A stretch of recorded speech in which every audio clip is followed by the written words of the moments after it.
That iconic news photograph of a bloody Donald Trump defiantly raising his fist, framed by an American flag, got the attention of a lot of people in the hours following the attempted assassination of the former and possibly future president. It really got the attention of Chris LaCivita, the Richmonder who is the co-manager of the Trump campaign. LaCivita posted it on X, formerly Twitter, and with a comment not necessarily suitable for a family audience. One would only say that LaCivita likened the snapshot to another memorable photograph featuring the U.S. flag, one of the Marines raising the red, white, and blue over Iwo Jima in 1945 during World War II. LaCivita knows something about the Marines, having been in the Corps during the First Gulf War. He was wounded and received the Purple Heart.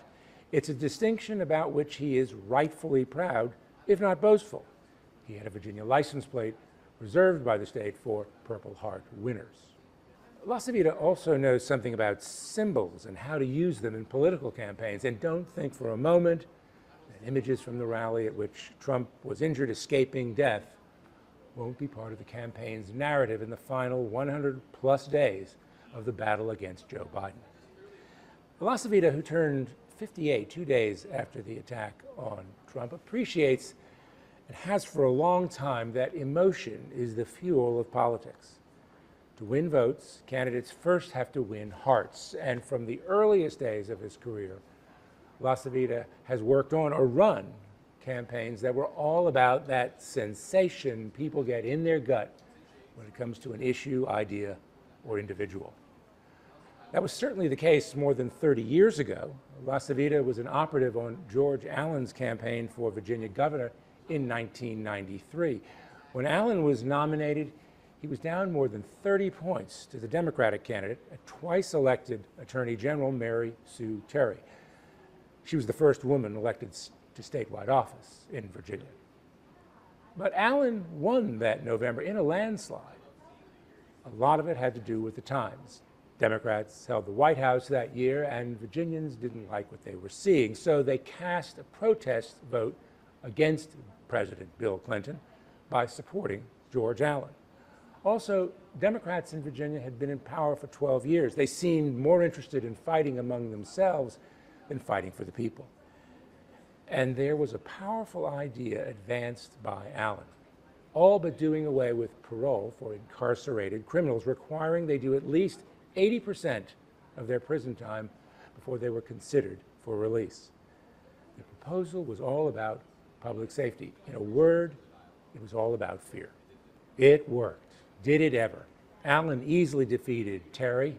He also brought in a Republican Attorney General, and Allen's coattails pulled in some new Republican legislators as well. LaCivita didn't just have a front row seat in the Allen campaign, he was on the front lines.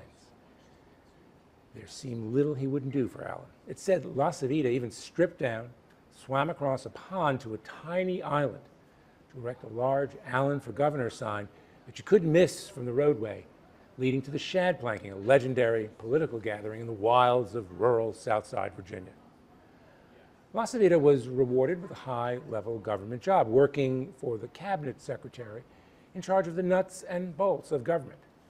That included hiring and firing of state workers and purchasing and supply.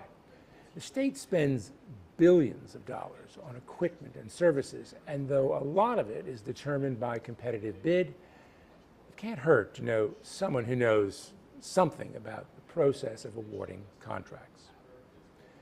LaCivita is, bottom line, a campaign and elections guy. So it wasn't long before he became executive director of the state Republican Party. That meant that Allen had a loyalist in charge of an important cog in what was becoming a larger Republican machine. LaCivita would have a big role in recruiting and supporting the party's congressional and legislative candidates. He was part of a band of fellow hard chargers who were happy to hit Democrats hard, hit them low, and hit them again, and again, and again. Soon, LaCivita, the gun-toting son of a career Virginia government employee and whose daughter worked for the state before joining the Trump campaign, was advising for big bucks Republican candidates around the country. In 2004, though, LaCivita made his first big splash. He was the chief strategist for an independent group set up by Republicans to punch holes in John Kerry's record as a Navy swift boater during the Vietnam War.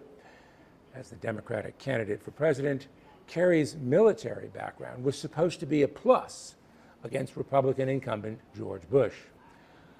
LaCivita sank that in a hurry, making it a negative from which Kerry never recovered.